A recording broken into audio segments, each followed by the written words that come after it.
Shri Narendra Modi ji, Honorable Prime Minister of India, Honorable Governor of Assam, Shri Sarbananda Sonowal, Honorable Chief Minister of Assam, Honorable Union Cabinet Ministers, Chief Ministers, champions of business and industry, distinguished guests, ladies and gentlemen. I have the honor of conveying the warm greetings of His Majesty the King and the people of Bhutan. 50 years ago, in January 1968, Bhutan and India established formal diplomatic relations. To be sure, our two countries have always enjoyed good relations throughout history. But since 1968, our relationship has grown as never before into an exemplary friendship, one that has overcome the differences in size, wealth, and population, a friendship that has been defined by mutual trust, understanding, and cooperation, a friendship that is the envy of our region. 50 years ago, Bhutan shared its policy of self-imposed isolation. At that time, my country did not have diplomatic relations with any other country. The entire country had just 2 dusty roads and a handful of cars. And most of us eked out a living of subsistence farming. Our life expectancy was a mere 48 years, and our per capita income was barely $150. Life was short and difficult. We were basically a poor medieval country, even in the 20th century. Today, 50 years on, Bhutan is a strong, sovereign country, a proud member of the Global Committee of Nations. Our life expectancy has almost doubled to 74 years. Our per capita income has skyrocketed to $3,000. And all our people receive free health care and free education. Added to that, our environment is pristine. We are a biodiversity hotspot. We are the world's only carbon neutral country. And our unique culture is also thriving. We are the only surviving Vajrayana Buddhist kingdom today. So today, Bhutan is a modern nation in the 21st century.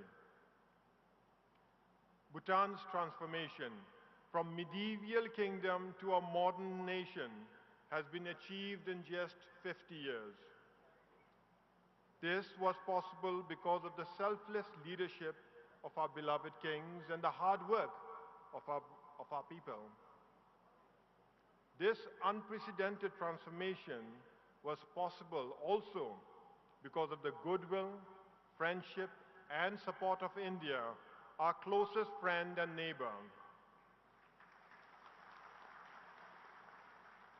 On behalf of the government and the people of Bhutan, I thank you, Prime Minister Modi ji, your government, and the people of India for your steadfast friendship and your continuing support.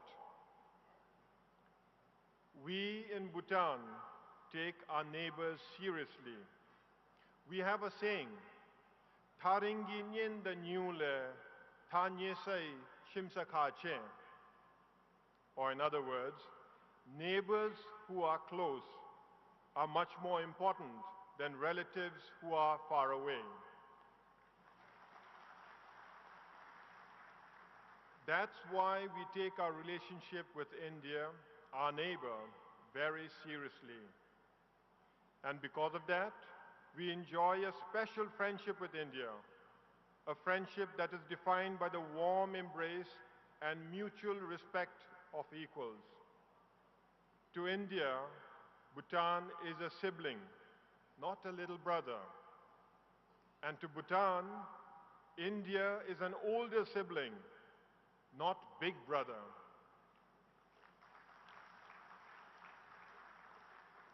In the past 50 years, Bhutan and India have worked together as sovereign brothers politically, economically, and socially for the benefit of both our great nations. And we have also worked together closely to protect our mutual security interests. Indeed, our relationship is special. It is a role model, a shining example to the world of good neighborliness. Prime Minister Modi calls our friendship B for B. Bharat for Bhutan, Bhutan for Bharat.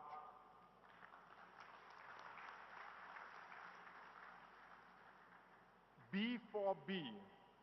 In just 3 characters, Modi ji has defined the framework of India-Bhutan friendship for the next 50 years. These profound and thoughtful words have touched the hearts of every Bhutanese. I thank you, Prime Minister Modi, and I hope that you will honor us by visiting Bhutan this year as we celebrate the 50th anniversary of diplomatic relations between Bharat and Bhutan. For Bhutan, B for B begins with Assam. After all, Assam is our immediate neighbor with whom we share a 266-kilometer border. So it goes without saying that Bhutan stands to benefit and benefit disproportionately from a prosperous Assam. That's why I am delighted to take part in Advantage Assam. Chief Minister Sarbananda Sonowal, my friend, I congratulate you for organizing this impressive global event and thank you for inviting Bhutan to capitalize on this historic business summit. Just yesterday, Sonowal ji and our Foreign Minister, Limpo Tamchu Dorji, jointly inaugurated the Royal Bhutanese Consulate in Guwahati. This important mission will serve all of Northeast India. It will enhance people-to-people contact. It will strengthen relations, and it will channel the benefits of Advantage Assam to a blossoming Bhutan. In particular, our new consulate will make visiting and investing in Bhutan easier and more enjoyable. Actually, visiting my country is already quite easy. Samduk Jongka is barely 100 kilometers away from Guwahati, so you can drive there in an hour and a half. Gaelifu is only 240 kilometers away. That's a quick 4-hour drive from here. I'd like to invite you there, where in both these places, you will find brand new industrial estates welcoming you, and perhaps even competing for your investments and your money.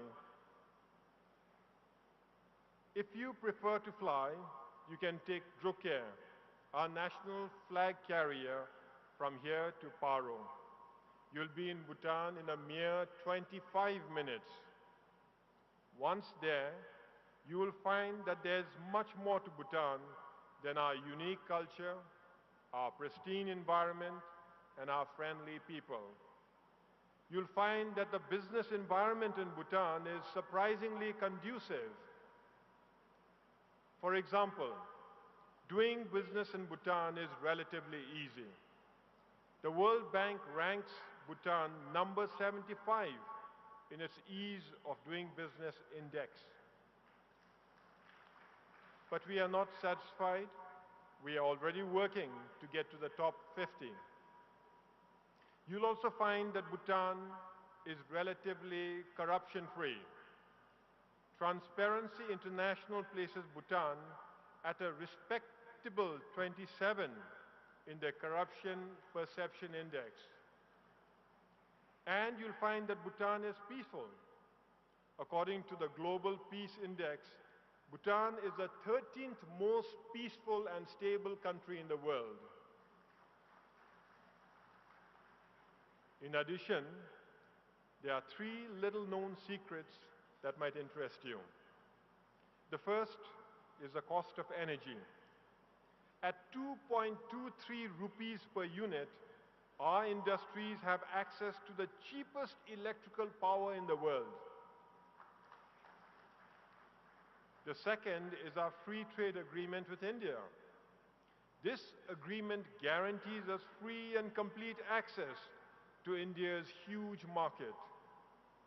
Basically, you get to enjoy all the advantages of being in Bhutan, and you can export freely without any barriers to India. And the third secret is that Bhutan's small economy is booming. The IMF had recently forecast that our GDP will grow by 11.2% in 2018. That would make us the second fastest growing economy in the world this year. All this should make Bhutan attractive to potential investors. And it is. But I know that I shouldn't pitch and push Advantage Bhutan at this summit. So instead, I invite you to visit Bhutan, visit us, and see for yourself the endless possibilities of working together. As for Assam, Assam today is on a remarkable growth trajectory, underpinned by Prime Minister Modi's special attention and special focus to the Northeast, and with Chief Minister Sonowal's relentless efforts, Assam is poised for the dawn of a new era. Advantage Assam will drive this vision forward. This gives all of us great cause for hope and optimism. As Assam's immediate neighbor, we in Bhutan are excited, optimistic, and hopeful. Bhutan stands to benefit from Assam's growth and prosperity as we are bound by history, geography, and shared hopes and aspirations. Put simply, Advantage Assam means Advantage Bhutan. I thank you, Chief Minister Sonowal, for inviting me and my delegation to participate in this momentous summit. And I look forward to the pleasure of receiving you in Bhutan during the week-long Assam-Bhutan Festival that will take place next month. I wish this summit great success. Thank you, and Tashi Dile.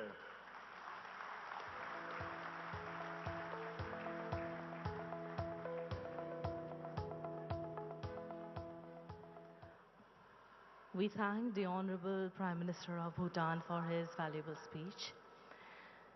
A visionary leader working in the mission mode to realize his supreme dream of regenerating and transforming India.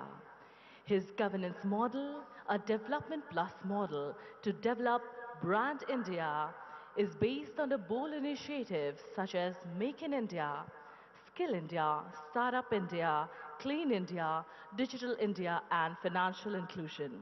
His vision and proactive governance has transformed and taken India to newer heights. Ladies and gentlemen, we are honored to invite the Honorable Prime Minister of India, Shri Narendra Modi, with a thunderous round of applause for his inaugural address.